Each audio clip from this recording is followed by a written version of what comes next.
Salut, c'est Diabo68. Alors voilà, aujourd'hui c'est pour vous présenter la UMP 45 de chez GG Armement. Donc pour l'occasion, les petites lunettes qui vont bien.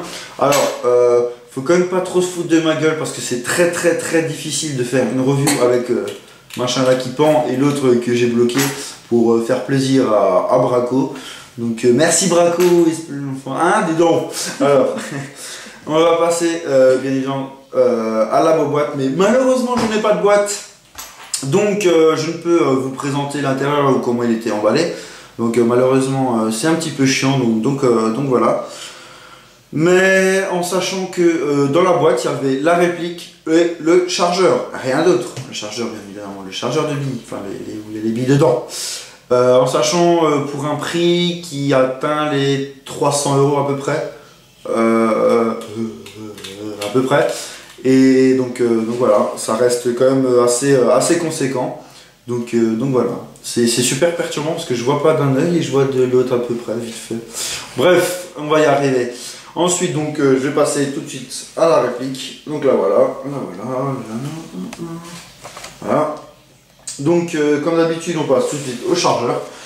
Donc, le système du chargeur, c'est assez simple puisque c'est la même petite languette que sur la MP5. Donc, on a simplement à tirer vers le chargeur et à tirer, voilà. Donc, chargeur ABS qui, il me semble, fait dans les 300 billes, 350. Donc, l'habituelle molette et le puits de chargement, voilà. Donc, chargeur en ABS. Donc, il faut faire un petit peu attention à celui-ci, puisque si vous moletez à fond, tout l'engrenage et tout le système va se décaler, enfin, ça va faire de la merde. Donc, quand vous jouez, vous pouvez molleter, mais pas à fond jusqu'à ce que ça fasse crac, parce que sinon il se dérègle ou je ne sais quoi. Parce que mon ami, d'ailleurs je le remercie, merci Pimous, hein, en passant, lui a eu quelques petits problèmes avec le chargeur. Voilà pour le chargeur. Donc j'oubliais de dire que la poignée n'est pas d'origine. Voilà, donc la réplique sans le chargeur. On va passer tout de suite à la crosse, donc crosse vide qui se replie avec un petit bouton ici. Donc on a simplement à appuyer, ça s'enlève. Donc attention à cette petite partie en ABS, ne pas trop forcer sur la crosse, sinon cette partie peut casser, ce qui serait, je pense, dommage.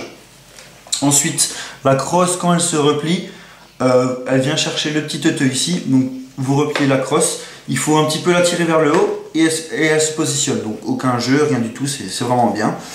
Par contre, au niveau de l'usure, au niveau du temps et de l'usure, j'ai peur que justement la crosse prenne un jeu de haut en bas, puisqu'il faut la tirer vers le haut pour la clipser. Donc attention à ça. Et je ne peux pas vous en dire plus, puisque cette réplique est encore toute neuve. Voilà. Ensuite, l'emplacement de la batterie. Donc l'emplacement batterie se trouve quand on replie la crosse. Donc ce petit cache ici, on a le petit teuteux ici. Et on a simplement à choper le petit teuteux s'il veut bien, voilà. Hop, donc on voit la petite connectique. Donc il y a assez de place pour mettre une mini type, mais pas une grosse type comme le MP5 quand je l'ai présenté la review. Donc attention à la place. Donc mon ami lui utilise une lipo 7,4 volts et 1100 mAh. Donc c'est largement suffisant. Donc on a simplement à reclipser et remettre la crosse. Voilà. Ensuite le sélecteur de tir ambidextre. Donc je trouve qu'il est plutôt bien, puisqu'il est vraiment il est un petit peu dur et il y a vraiment des très gros écarts entre sécurité, coup par coup et rafale. Donc ce qui permet de ne pas passer la main et le dérégler tout seul. Donc je pense que c'est vraiment bien. Et il se bloque vraiment bien et il n'y a rien à dire là-dessus. Donc il est vraiment bien. Donc au niveau du up-up, pour accéder au up-up, on tire le rechargement factice, on le tire, on le bloque au-dessus.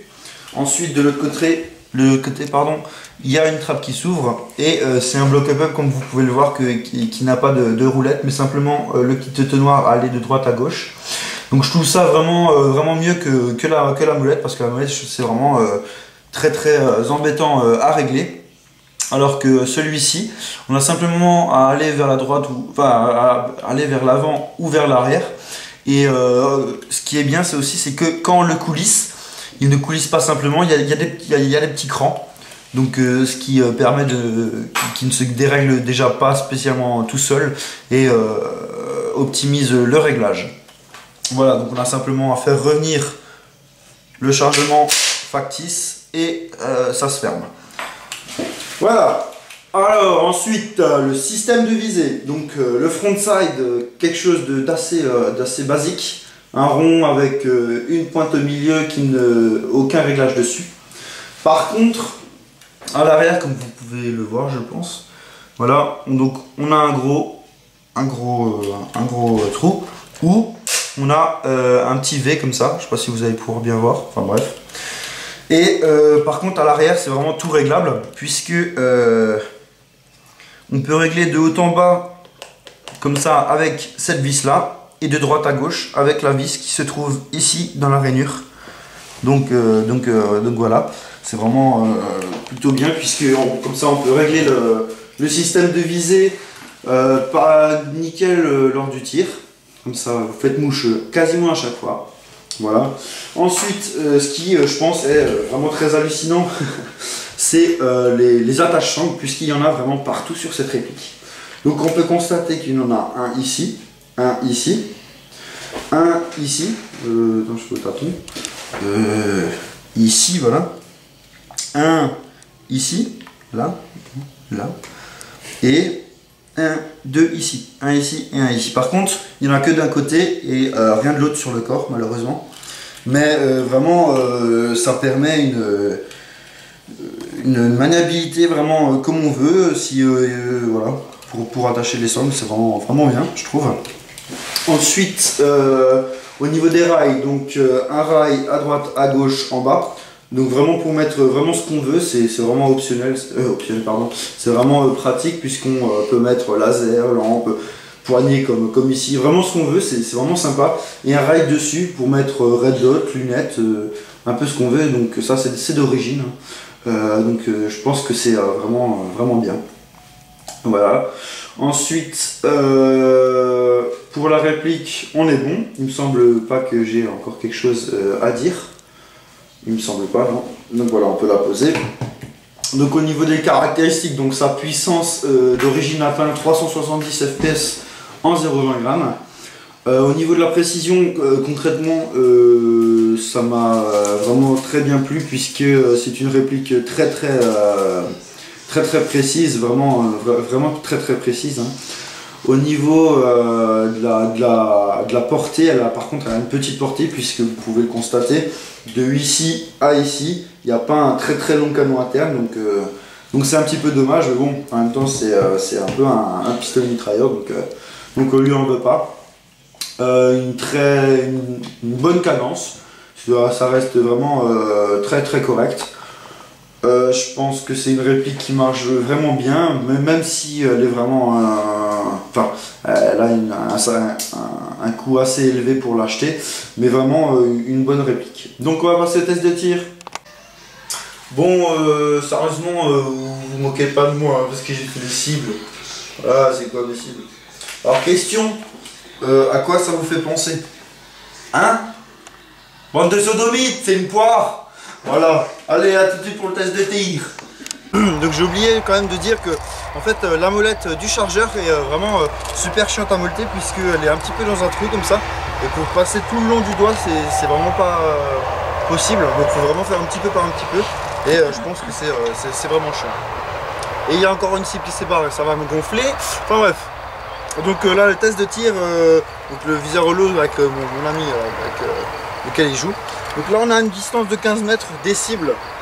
Donc la cible à droite, je vais faire du coup par coup et je vais essayer de toucher le point noir bien évidemment au milieu de la cible. Et l'autre cible là-bas qui vole, qui commence à me gonfler parce que je l'ai mal accroché, je vais faire du full dessus et je vais finir le chargeur. Donc on va commencer d'abord en coup par coup et je vais tirer quoi, une quinzaine de billes, hein. Allez hop.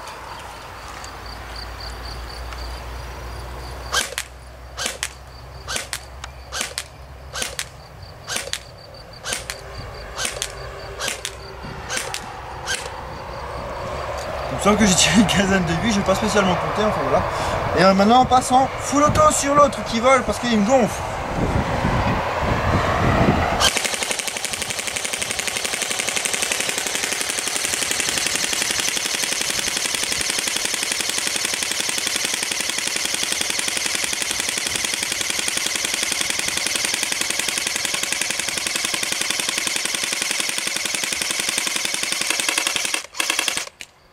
Voilà, j'ai plus de billes. Donc on va passer après dans la cuisine pour regarder les films. Voilà le résultat du test de tir. Donc le coup par coup. Donc je vais enlever un peu les lunettes parce que je vois carrément rien. Je vais regarder au-dessus. Ouais, non, oula. Bref. Donc il y a un impact ici, ici, donc quasiment dans le noir. On voit que c'est vraiment pile à côté. Ici, plusieurs impacts ici, ici, ici, ici et ici. Donc bon, le viseur holo était un petit peu déréglé, il me semble. Donc c'est un peu pour ça que c'est décalé en bas à gauche. Mais il suffit de bien régler nouveau le truc et là je suis certain que le rassemblement ici serait dans le mille. Donc c'est vraiment une réplique assez précise. Donc comme j'ai dit avant, il n'y a pas beaucoup de distance de tir. Pourquoi? Puisque comme j'ai dit avant, il a un petit canon. Donc la distance, je pense une bonne distance c'est 35-40 mètres. Et là c'est une bonne distance. Après au-dessus c'est vrai que c'est plus la peine quoi. Et ensuite le full auto, bon ben on peut voir que c'est la Sharpie. Voilà, le petit truc là, ouh, c'est genre ce doigt, tu sais. Enfin, bref, donc c'est la Sharpie. Là malheureusement j'ai tué mon zizi, ma poire pardon. Donc voilà. J'espère que cette review vous aura plu. Je vous remercie.